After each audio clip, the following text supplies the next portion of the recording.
مسلسل آپ کی خدمت میں اس آیت کے ضمن میں آیات ربانی و حدیث معصومین علیہ السلام آپ کی خدمت میں پیش کر رہا ہوں۔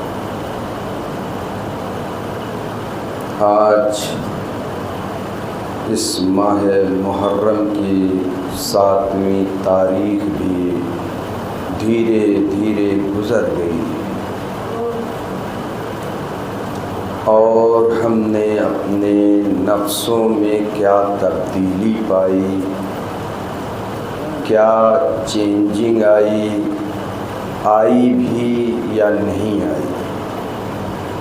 اگر تھوڑی بھی چینجنگ آ گئی انسان کے اندر، اگر تھوڑی سی بھی تبدیلی آ گئی انسان کے اندر، تو اس فرش عزا کا مقصد جو ہے وہ کامیاب کہلائے گا۔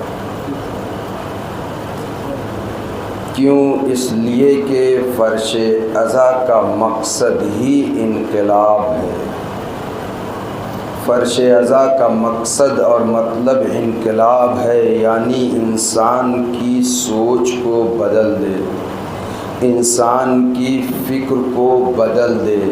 جہاں سوچ اور فکر بدل جائے وہ انسان کامیاب ہے اور مقصد حسینی بھی کامیاب ہے۔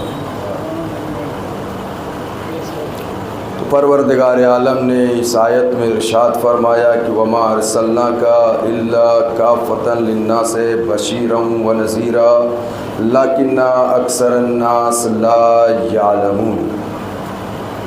حبیب، ہم نے تمہیں پوری انسانیت کے لیے رسول بنا کر بھیجا، بشیرًا ونذیرا، اور انسانوں کی اکثریت اس بات سے واقف نہیں ہے کہ میرا نبی بشیر بھی ہے اور میرا نبی نذیر بھی ہے، بشارت دینے والا بھی ہے اور ڈرانے و دھمکانے والا بھی ہے۔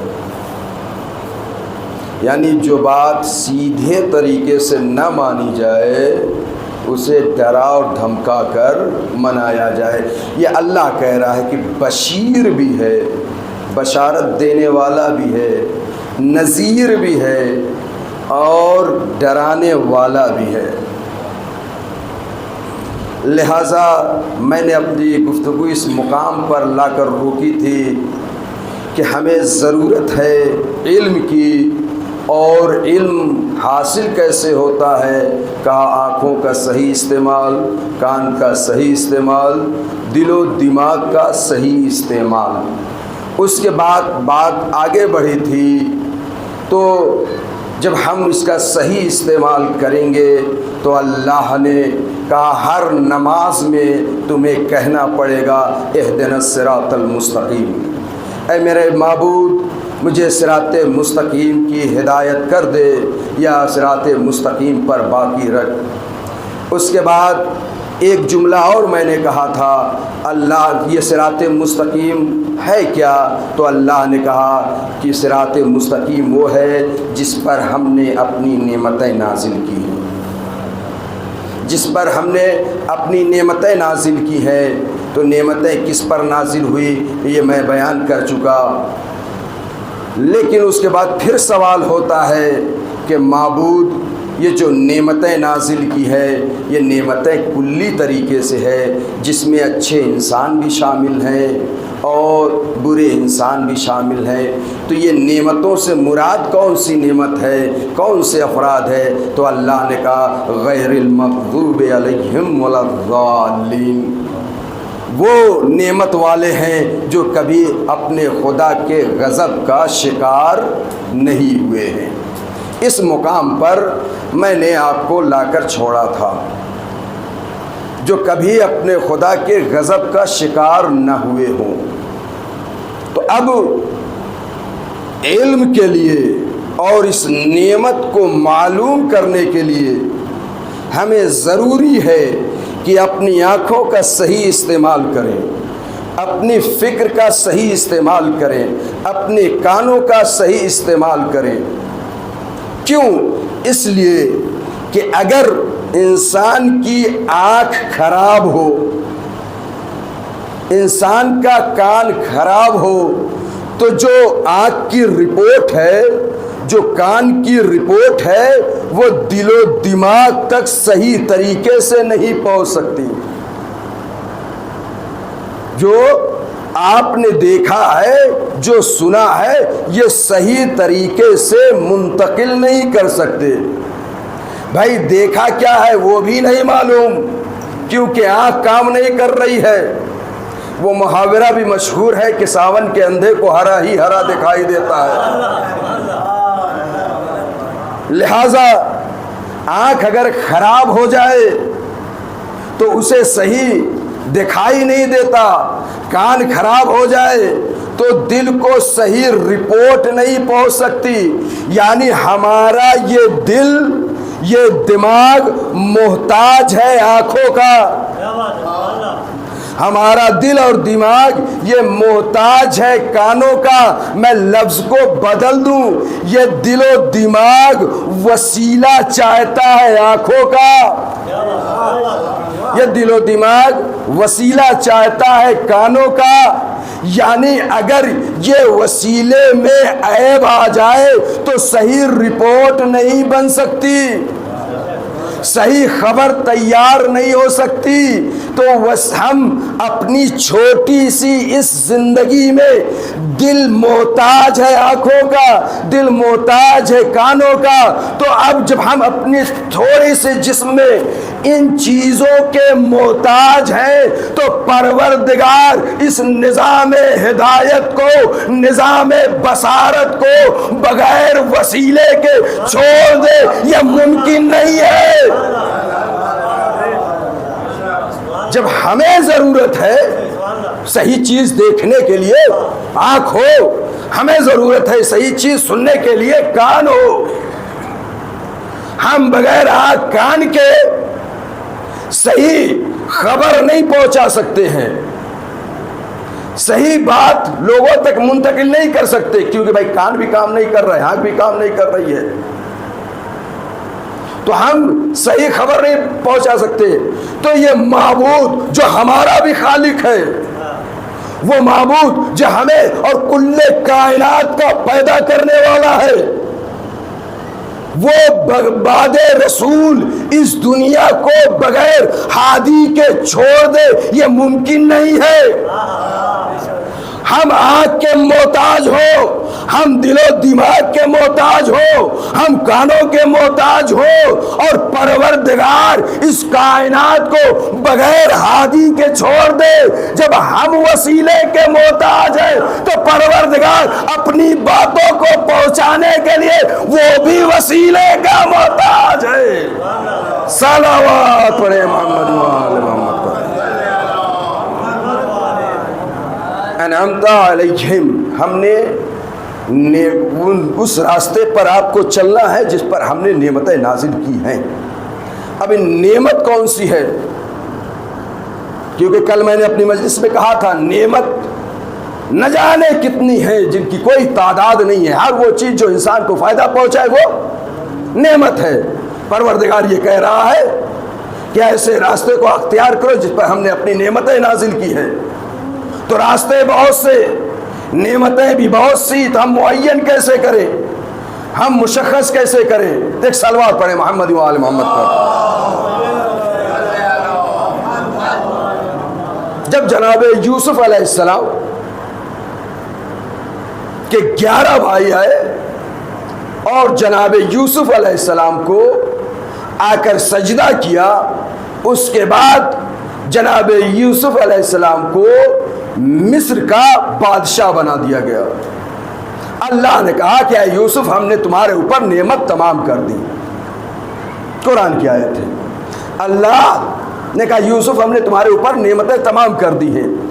اب میں تمام عالم اسلام سے یہ پوچھنا چاہتا ہوں کہ ہاں جو اللہ یہ جناب یوسف سے کہہ رہا ہے کہ ہم نے تمہارے اوپر نعمتیں تمام کر دی ہیں، اس نعمت سے مراد کیا ہے؟ اس نعمت سے مراد کیا ہے؟ تو اب تمام مسلمانوں نے، تمام اہل تفسیروں نے ایک جملہ لکھا کہ نعمت اگر تمام ہو گئی تو اس کا مطلب یہ ہے کہ جناب یوسف کو مصر کی حکومت مل گئی۔ آپ کے اذہان حالیہ کو ایک مقام تک لے جانا چاہتا ہوں۔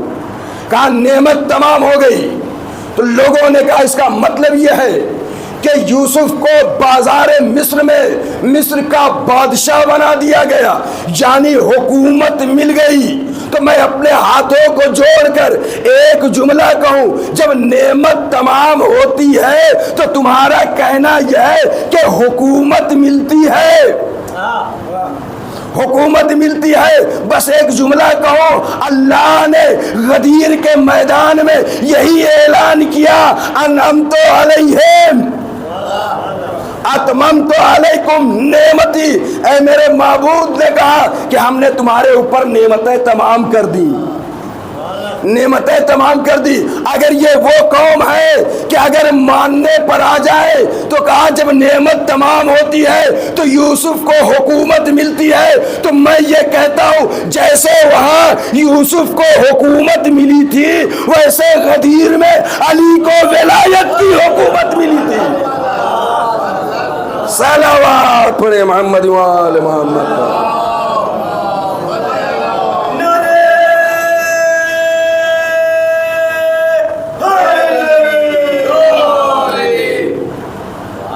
نعمت جب تمام ہوتی ہے تو حکومت ملتی ہے، تو حکومت یہاں بھی تو اللہ وہی کہہ رہا ہے، الیوم اکملت لکم دینکم واتممت علیکم نعمتی، ہم نے تمہارے اوپر اپنی نعمتیں تمام کر دی، جیسے وہاں مانتے ہو ویسے یہاں مانو۔ یہ دو طریقے کی بات کرنا چھوڑ دو، بس میں آگے نہیں جاؤں گا۔ تو یہ اتنا طے ہو گیا کہ جب نعمت تمام ہوتی ہے تو حکومت ملتی ہے، دوستی نہیں ملتی۔ اہل سنت کا یہ کہنا ہے کہ جو یہاں پر ولایت استعمال ہوا ہے رسول اسلام نے استعمال کیا ہے، کئی معنوں میں ہے، ان میں سے ایک معنی دوستی کی ہے، لہذا غدیر کے میدان میں رسول اسلام نے علی کو اپنا دوست بنایا تھا، تو دوست نہیں بنایا تھا، حکومت دی تھی۔ تو نعمت کی دو قسمیں ہوتی ہیں، ایک نعمت ظاہریہ ہوتی ہے جس کو ہم اور آپ اپنی آنکھوں سے دیکھتے ہیں، قرآن نے اس کا ذکر کیا۔ ایک نعمت باطنی ہوتی ہے جس کو ہم درک کرتے ہیں، دیکھتے نہیں ہیں، جس کو ہم سنتے نہیں ہیں۔ اللہ نے کیا کیا؟ کہا نعمت ظاہریہ کو ایک جگہ جمع کیا، پھر نعمت باطنیہ کو ایک جگہ جمع کیا، اور جمع کرنے کے بعد اس نعمت ظاہریہ کو نعمت باطنیہ کو جمع کرنے کے بعد کہا جمع کیا، کہا ولایت میں جمع کیا، ولایت میں جمع کیا۔ بھائی ولایت میں نعمت ظاہری بھی ہے، نعمت باطنی بھی ہے، تو اللہ کے رسول نے غدیر میں یہ اعلان کیا اتممت علیکم نعمتی۔ دیکھو یاد رکھو، چاہے وہ نعمت ظاہری ہو چاہے وہ نعمت باطنی ہو، اللہ نے علی میں دونوں نعمتیں رکھی ہے۔ علی کے اندر نعمت ظاہری بھی ملے گی، علی کے اندر نعمت باطنی ملے گی۔ تو پتہ یہ چلا غدیر کے اعلان میں دوستی کا اعلان نہیں تھا، حکومت کا اعلان تھا، سرپرستی کا اعلان تھا، احکام کا اعلان تھا۔ صلوات پڑھے محمد وآل محمد پر۔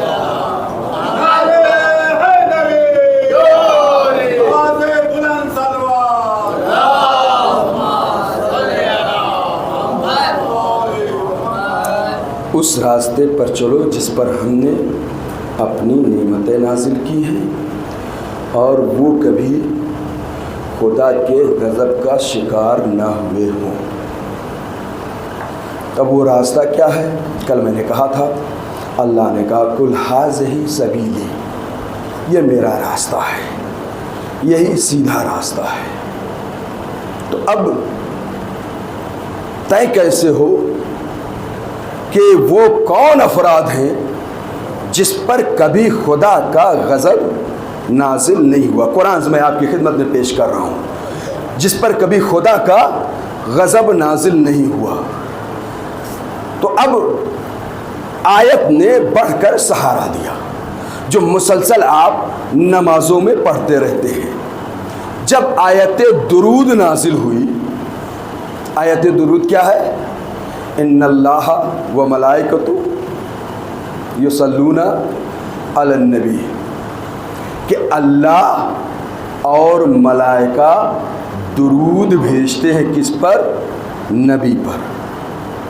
اللہ اور ملائکہ درود بھیجتے ہیں نبی پر۔ اب یہاں رک کر ایک جملہ آپ کی خدمت میں عرض کروں کہ اللہ بھیج رہا ہے اور ملائکہ بھیج رہے ہیں کیا؟ درود۔ درود کے معنی رحمت کے ہیں۔ اللہ بھیج رہا ہے رحمت اور ملائکہ بھیج رہے ہیں رحمت۔ تو اب میں آپ کو ایک مقام تک لے جانا چاہتا ہوں۔ اس آیت میں اللہ نے کیا استعمال کیا؟ النبی۔ توجہ چاہتا ہوں، اللہ اور ملائکہ درود بھیج رہے ہیں کس پر؟ نبی پر۔ تو یہ پتہ کیسے چلے کہ وہ نبی ہے کون؟ النبی الف لام بھی داخل ہے، تو وہ معلوم کیسے ہو کہ وہ نبی ہے کون؟ بھائی نبی آدم بھی نبی ہے، نوح بھی نبی ہے، ابراہیم و اسماعیل و اسحاق و یعقوب و یوسف و لوط و صالح، تمام 1,24,000 پیغمبر سب کے سب نبی ہیں۔ اللہ کیا کہہ رہا ہے؟ ان اللہ و ملائکتہ یصلون علی النبی، اللہ اور ملائکہ صلاۃ و درود بھیجتے ہیں نبی پر۔ تو اب اس نبی کا دائرہ بہت وسیع ہے، آدم بھی شامل ہے، نوح بھی شامل ہے، ابراہیم بھی شامل ہے، اسحاق بھی شامل ہے، سب کے سب نبی شامل ہیں۔ اللہ یہ کہہ رہا ہے کہ میں درود نہ آدم پر بھیج رہا ہوں، نہ نوح پر بھیج رہا ہوں، نہ ابراہیم پر بھیج رہا ہوں، نہ اسماعیل پر بھیج رہا ہوں۔ اس جگہ پر میں جو درود بھیج رہا ہوں یہ النبی پر بھیج رہا ہوں۔ تو اب یہ النبی ہے کیا؟ میں کہوں گا اے میرے پروردگار، اگر النبی ہی کی جگہ پر ایک لفظ اور بڑھا دیتا، ایک صلوات پڑھے محمد و آل محمد پر،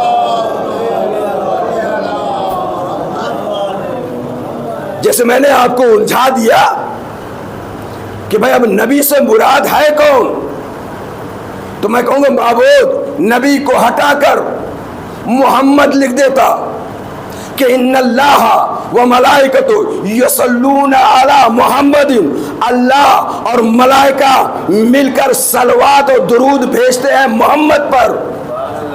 محمد بڑھا دیتا، لیکن نہیں، اللہ نے محمد نہیں بڑھایا۔ میں نے کہا ایک لفظ اور ہے میرے معبود، وہ بڑھا دے۔ کہا کیا؟ کہا عبد کا اضافہ کر دے۔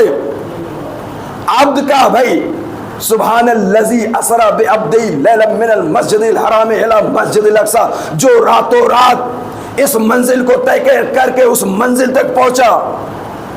ایک سوال ہوتا ہے بھائی، بجلی کی رفتار کتنی ہوتی ہے؟ اس کا درک کرنا بہت مشکل ہے۔ بجلی جو ہم یہ دیکھ رہے ہیں کرنٹ، اس کی رفتار بہت تیز ہوتی ہے، لیکن مثلاً یہ بجلی اگر جیسے ہی وہ تار جو نظام آباد میں ہے وہاں رکھا جائے، شیولی میں لائٹ آ جاتی ہے، یعنی اتنی رفتار ہوتی ہے۔ اللہ نے 1400 سال پہلے اس بجلی کا نام برق رکھا۔ جب برق کی رفتار کو اور بڑھایا تو اس برق کا نام اللہ نے براق رکھا، یعنی بہت تیزی سے جانے والا۔ بھائی ایک سیکنڈ بھی نہیں لگتا نظام آباد سے اعظم یا شیولی میں آنے کے لیے، تو اللہ نے اس لفظ کو استعمال کیا، براق۔ تو اب ہم سے یہ سوال نہ کرو کہ زنجیریں در کیوں ہلتی رہی، ہم سے یہ سوال نہ کرو کہ ایسا کیوں ہوا۔ ارے جو براق پر لے جا رہا ہے وہ کتنی تیزی سے لے جا رہا ہوگا۔ تو وہ آسمان اعلیٰ پر پہنچا تو اللہ ایک لفظ کا اضافہ کر دے، عبدہ، کہہ دے میں اپنے بندے پر درود بھیج رہا ہوں، میں اپنے بندے پر صلوات بھیج رہا ہوں، لیکن عبد کا بھی استعمال نہیں کیا۔ یہ عبد تو مخصوص ہے، تشہد میں یہی تو پڑھتے ہیں، اشہد ان محمد عبدہ ورسولہ، عبد کا اضافہ کر دے لیکن عبد کا بھی نہیں۔ تو میں کہوں گا معبود ایک لفظ اور ہے رسول، یہ بیان کر دے۔ تو اللہ نے کہا کہ اگر میں عبد کا اضافہ کر دوں اور نبی کو ہٹا لوں یا محمد کو رکھ دوں، نبی کو ہٹا لوں، پوری توجہ چاہ رہا ہوں، یا رسول کو رکھ دوں اور نبی کو ہٹا دوں، تو یاد رکھیے اگر میں محمد رکھتا تو یہ درود معین ہو جاتا۔ کہا کیسے؟ کہا جس دن محمد پیدا ہوتے اس دن سے اللہ کی درود ہوتی، جس دن سے محمد پیدا ہوئے تھے اس دن سے یہ درود ان کے اوپر رحمت خداوندی ان کے اوپر جاری و ساری رہتی۔ کہا نہیں محمد نہیں رکھیں گے۔ اب ایک آپ کے لیے جملہ کو ایک صلوات پڑھیں محمد و آل محمد پر۔ یہ لفظ محمد تاریخ گواہ ہے، کہا یہ محمد، خود رسول اسلام نے ارشاد فرمایا میرا نام 7 آسمانوں کے پیچھے اللہ نے اسے چھپا کے رکھا تھا۔ لفظ محمد اللہ نے اس نام کو 7 آسمانوں کے پیچھے چھپا کے رکھا تھا۔ تو آپ غور کیجئے، جب محمد پیدا ہوئے تو اب محمد کا نام کس نے رکھا؟ محمد کا نام کس نے رکھا؟ تاریخ خاموش ہے، کوئی کچھ نہیں کہتا، لیکن جب صفحات کا مطالعہ کرتے ہیں تو بیان اور یہ لکھا ہوا نظر آتا ہے کہ محمد کا نام یا عبد المطلب نے رکھا یا ابو طالب نے رکھا۔ محمد کا نام عبد المطلب نے رکھا یا ابو طالب نے رکھا۔ میں ایک جملہ کہوں، اے ابو طالب اور عبد المطلب کو کافر کہنے والے، اس جملے کو یاد رکھنا، زمین میں رہ کے جو لوح محفوظ کا مطالعہ کرے اسے عبد المطلب،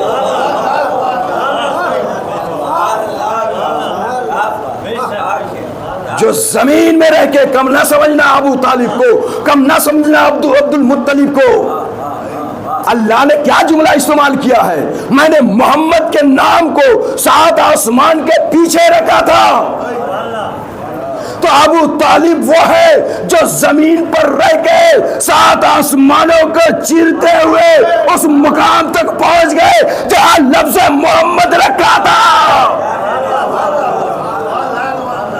ہے ابو طالب کو کافر کہنے والوں، اس ایک لفظ سے ابو طالب کی اہمیت کا اندازہ لگا لو، ابو طالب کو سمجھ لو۔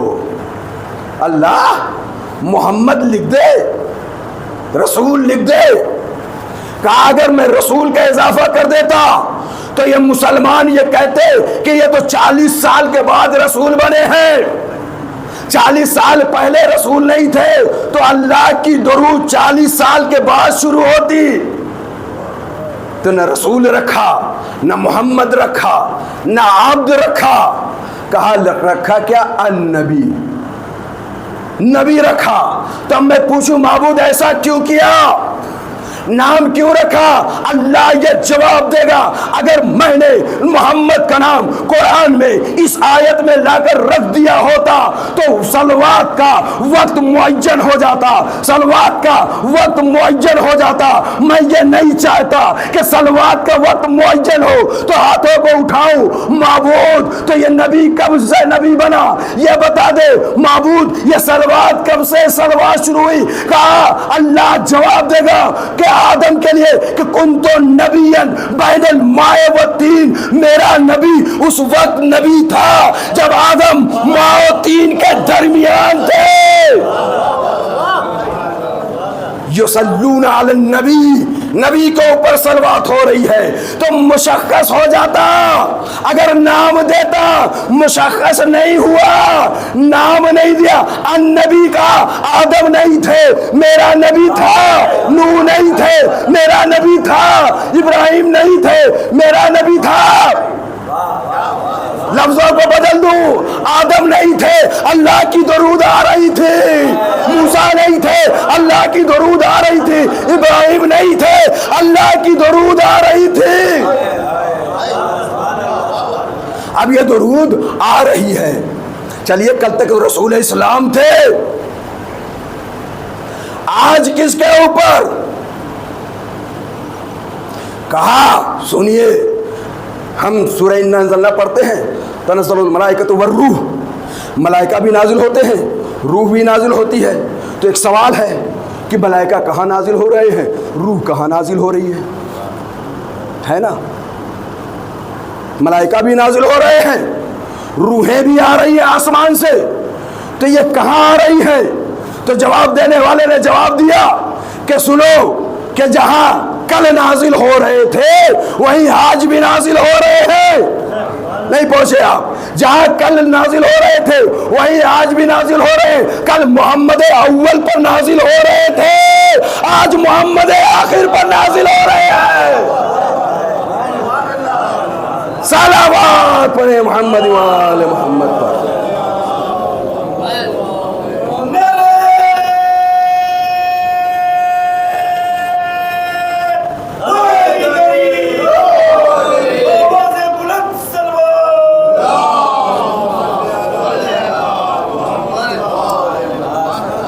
نام ذکر نہیں کیا، النبی کہہ کے خاموش ہو گیا، تاکہ آنے والی قومیں غور و فکر کریں، اپنی آنکھوں کا صحیح استعمال کریں، اپنے کان کا صحیح استعمال کریں، اپنے دل و دماغ کا صحیح استعمال کریں۔ تو اب یہ طے ہو گیا کہ اللہ اور ملائکہ درود بھیجتے کس پر؟ نبی پر۔ کون نبی؟ آخری نبی پر۔ یہاں تک بات پہنچ گئی، ایک جملہ اور پڑھا کے بات کو روکوں گا۔ تو اب اس آیت میں، آیت درود میں فقط نبی شامل ہیں، کیوں؟ قرآن کہہ رہا ہے ان اللہ و ملائکۃ یصلون علی النبی، اللہ اور ملائکہ صلاۃ و سلام بھیجتے ہیں نبی کے اوپر۔ تو آل محمد کیسے آ گئے؟ توجہ چاہتا ہوں، آپ کے اذہان عالیہ کو آپ اپنی طرف متوجہ کرنا چاہتا ہوں کہ آیت تو صریح ہے نا، یصلون علی النبی، نبی کے اوپر اللہ اور ملائکہ صلوات بھیج رہے ہیں، تو آل محمد کہاں سے آ گئے؟ حسن، حسین اور چہاردہ معصومین علیہ السلام کیسے شامل ہو گئے؟ تو اب صحیح مسند ابن حنبل،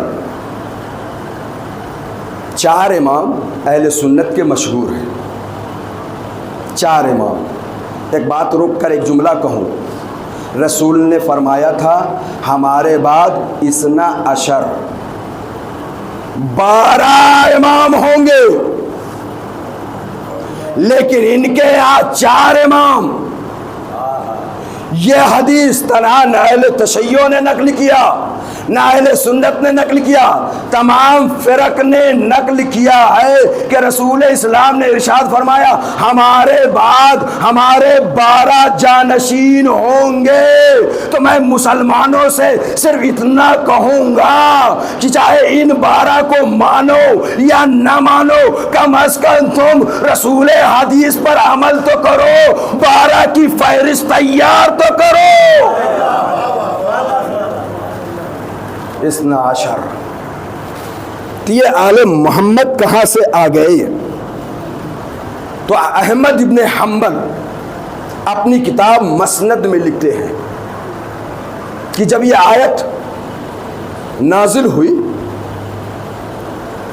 تو رسول اسلام اور تمام صحابہ بیٹھے ہوئے تھے۔ جیسی یہ آیت نازل ہوئی تو بھائی مسلمانوں کے اندر نیا نیا جوش تھا، نیا نیا جذبہ تھا کہ کہ یا ایھا الذین آمنوا صلوا علیہ وسلموا تسلیما، ہم مومن ہیں، ہم بھی صلوات بھیجتے ہیں۔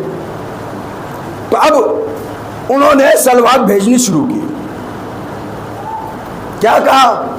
اللہم صلی علی محمد، بس اسی جہاں کے رک گئے، اللہم صلی علی محمد، اسی جگہ آ کے رک گئے۔ ایک مرتبہ ہوا، دو مرتبہ ہوا، کئی مرتبہ ہوا۔ جب یہ بات رسول اسلام نے اپنے کانوں سے سنا تو ایک جملہ کہا، کیا کہا؟ یہ کہا کہ اے مسلمانوں، اے چاہنے والوں، تم ابتر صلات نہ بھیجو، ابتر درود نہ بھیجو۔ تو لوگوں نے ہاتھ جوڑ کر نبی خدا کی خدمت میں آ گئے، کہنے لگے یا نبی اللہ یہ ابتر صلات کیا ہے؟ کہا ہم تقولون اللہم صلی علی محمد، تم لوگ یہ کہتے ہو کہ محمد پر صلاۃ و سلام ہو، محمد پر درود ہو، اور خاموش ہو جاتے ہو کہ اگر محمد پر صلاۃ بھیج کر خاموش رہ جائے تو رسول نے کہا یہ تمہاری صلاۃ، یہ تمہارا درود نہیں ہے، یہ ابتر ہے۔ پوری توجہ چاہتا ہوں، یعنی تمہاری درود نہیں کہلائے گی، یہ درود ناقص ہے۔ تو کہا یا رسول اللہ پھر ہم کیا کہیں؟ اب احمد ابن حنبل یہ لکھتے ہیں کہ رسول اسلام نے اسی مقام پر ارشاد فرمایا یصلون محمد وآل محمد، کہ تم سنو، اگر درود بھیجنا چاہتے ہو، صلات بھیجنا چاہتے ہو تو محمد پر بھی، وآل محمد پر بھی صلوات بھیجو۔ وآل محمد یعنی آل محمد کا لگانا شرط ہے۔ اب آیت مکمل ہوئی، بھائی اللہ نے کہا یصلون علی النبی، میں نبی پر صلوات بھیجتا ہوں۔ نبی نے کہا کہ تنہا میرے اوپر صلوات بھیجنا کافی نہیں ہے، محمد وآل محمد، تو رسول نے محمد وآل محمد کو ایڈ کیا۔ جیسے ہی وآل محمد ایڈ ہوا اب یہ صلات کامل ہو گئی۔ اب اگر نماز مکمل کہلائے گی تو اسی صلات کی بنیاد پر صلوات پڑھے محمد وآل محمد۔ بس میں اپنی بات کو اسی یہاں روکوں گا۔ کیا ہوا کہ اللہ کے رسول نے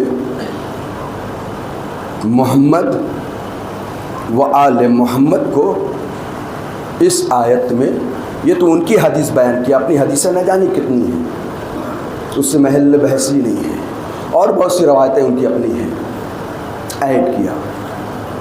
تو اب اللہ نے کیا کہا؟ اس راستے پر چلو جس پر میں نے نعمتیں نازل کی ہیں اور وہ کبھی خدا کے غضب کا شکار نہیں ہوئے ہیں۔ وہ نعمتیں کون سی ہیں؟ کہ وہ نعمت اہل بیت علیہم السلام ہے جو اس آیت میں شامل ہیں۔ اب انشاءاللہ کل کی مجلس میں اس کے آگے آپ کی خدمت میں پیش کروں گا۔ تب آپ نے غور کیا کہ اگر انسان کی بصارت صحیح کام کر رہی ہو، اگر انسان کا دل و دماغ صحیح کام کر رہا ہو، پوری توجہ چاہتا ہوں، مصائب کے تک آنے کے لیے جملہ ڈھونڈ رہا ہوں، اگر آپ کی بصارت صحیح کام کرے، آپ کا دل و دماغ صحیح کام کرے تو وہ انسان کامیاب ہے، اس دنیا میں بھی کامیاب ہے، آخرت میں بھی کامیاب ہے۔ یعنی اللہ نے بتایا کہ ضروری علم ہے، علم کے ذرائع یہ ہیں۔ اب اگر بات پہنچ گئی تو میں ایک جملہ ادا کروں، ایسا نہ سمجھیے گا کہ ہم کان کے اندھے ہیں تو ہم کان کے بہرے ہیں اور آنکھ کے اندھے ہیں تو ہماری ہدایت نہیں ہے۔ اللہ نے یہ کہا کہ جو آنکھ کان کا بہرا ہو اس کا مطلب یہ نہیں کہ وہ ہدایت نہیں پائے گا، نہیں، ایسا نہیں ہے۔ جو آنکھ کان کے بہرے ہو اور اللہ نے ان کے اوپر اندھے ہونے کی مہر لگا دی ہو، یعنی وہ ایسا اندھا ہے، وہ ایسا بہرا ہے کہ کبھی بھی راہ راست پر آ نہیں سکتا، تو معبود پوچھو وہ کون ہے جو کبھی راہ راست پر نہیں آ سکتا؟ کہا تم نے غور نہیں کیا، جو علی کے مقابلے میں آ جائے وہ ایسا اندھا ہے جو کبھی ہدایت نہیں پا سکتا، جو حسن کے مقابلے میں آ جائے وہ ایسا اندھا بہرا ہے جو کبھی ہدایت نہیں پا سکتا، جو حسین کے مقابلے میں آ جائے وہ لعنتی ہے۔ جو حسین کے مقابلے میں آ جائے اللہ نے اس کے دلوں پر مہر لگا دی ہے، وہ کبھی ہدایت نہیں پا سکتا، وہ کبھی راہ راست پر نہیں آ سکتا۔ بس عزادارو، حسین نے اسی قرآن کو بچانے کے لیے، حسین نے اسی دین کو بچانے کے لیے تاریخ نے ایک جملہ لکھا، غور سے سنیے، کہ کربلا کے میدان میں جتنا خون ابو طالب کے لال کا بہا ہے کسی اور کا نہیں بہا۔ بس عزادارو، مصاحب کے لیے اتنا ہی کافی ہے کہ آج 7 تاریخ ہو گئی، آپ صبح سے ابھی تک مسلسل جناب قاسم کا مصائب سنتے آ رہے ہیں، بار بار جناب قاسم امام حسین کی خدمت میں جاتے ہیں اور واپس چلے آتے ہیں۔ ایک مرتبہ گئے، دیکھا، چلے آئے، ہمت نے سہارا نہیں دیا۔ دوسری مرتبہ گئے، تیسری مرتبہ گئے، کہتے کئی مرتبہ قاسم چچا کے پاس گئے لیکن کہہ نہ سکے تو آخر میں جناب قاسم نے ایک سوال کیا، چچا یہ جو محضر نامہ آپ لیے ہوئے ہیں کیا اس محضر نامے میں میرا بھی نام ہے؟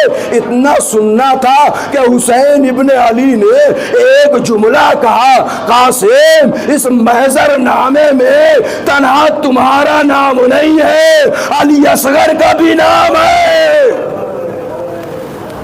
قاسم کون ہے؟ حسن کے لال ہے۔ قاسم کون ہے؟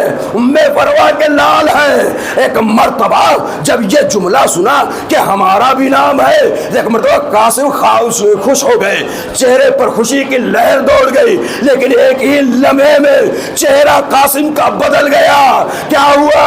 جیسے ہی سنا کہ اس محضر نامے میں چشمہ علی اصغر کا نام ہے تو قاسم نے ایک جملہ کا، چچا کیا یہ اشقیاء خیمے میں آ جائیں گے؟ چچا یہ اشقیاء خیمے میں آ جائیں گے؟ ایک مرتبہ جناب امام حسین نے کہا، نہیں میرے لال، یہ اشقیاء خیمے میں نہیں آئیں گے، میں ہاتھوں کو جوڑ دو، ایک جملہ کو حسین بتا دیجئے کہ ہمارے بعد اسی خیمے میں آگ لگائی جائے گی۔ زینب قافلہ سالار بن گئے اور سید سجاد کو اپنی پشت پر رکھ کے جلتے ہوئے خیمے سے باہر آئیں گی۔ چچا کیا اشقیاء خیمے میں آ جائیں گے؟ ہائے قاسم کی غیرت، ہائے قاسم کتنے سال کے ہیں، 13 یا 14 سال کے، یہ جملہ بتا رہا ہے کہ قاسم کی غیرت کو یہ برداشت نہیں کہ قاسم کے رہتے ہوئے اشقیاء خیمے تک آ جائے۔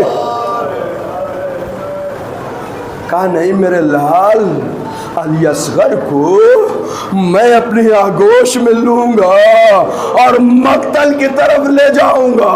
عزادارو، ایک جملہ علی اصغر کے بعد آ گئی ہے تو آپ کی خدمت میں عرض کر دوں۔ علی اصغر کو جناب امام حسین مقتل میں لے گئے، حرملہ کا 3 پھل کا تیر چلا، علی اصغر کے گلے پر لگا۔ یہاں تک آپ سنتے ہیں نا، ایک نظر میری بھی سنیے۔ میں نے دیکھا علامہ مجلسی علیہ الرحمہ نے یہ جملہ اپنی کتاب بہار الانوار میں لکھا۔ جب یہ تیر، بھئی علی اصغر کا گلا کتنا بڑا، کتنا بڑا، 6 مہینے کا بچہ، اور 3 پھل کا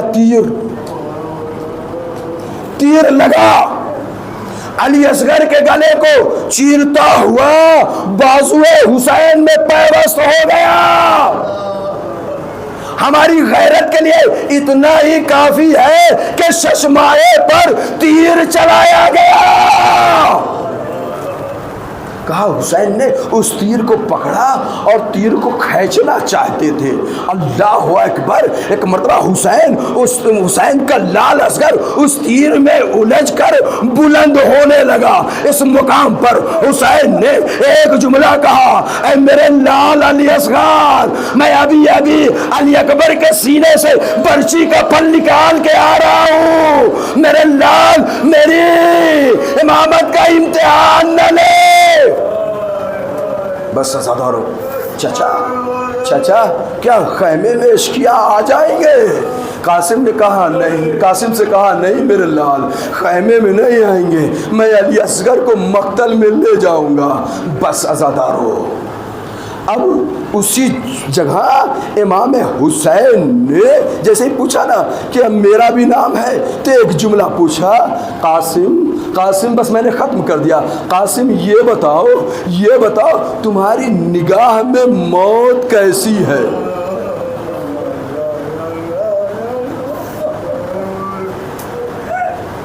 قاسم نے جیسی تعریف کی تھی نا ویسی ہی موت پائی ہے۔ اس سے بڑا جملہ میں نہیں کہہ سکتا۔ کہا بیٹا یہ بتاؤ تمہاری نگاہ میں موت کیسی ہے؟ جناب قاسم نے کہا احلا من الاصل، میرے چچا موت میری نگاہ میں شہد سے زیادہ شیرین ہے۔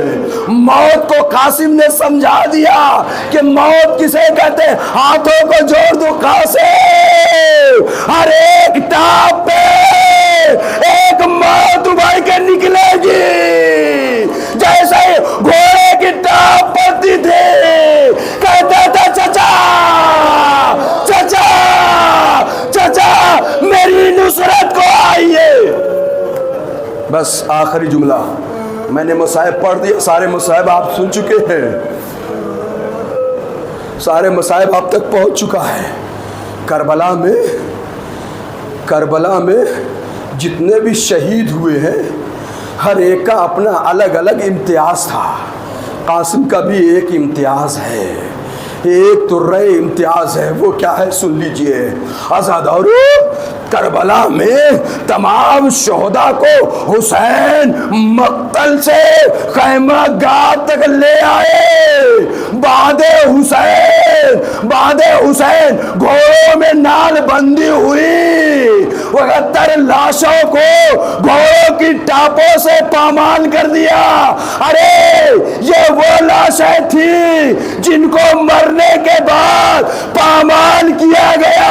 ہائے رے قاسم، ہائے رے ام فروا کا اللہ، ارے زندگی میں گھوڑا ادھر سے ادھر سے ادھر دوڑ رہا تھا، ہر ٹاپ پہ اہلا من الاصل۔ قاسم نے کہا تھا شہد سے زیادہ شیریں، حسین نے بس ختم کر دیا. حسین نے جناب قاسم کو بغل میں لیا یوں اس طریقے سے.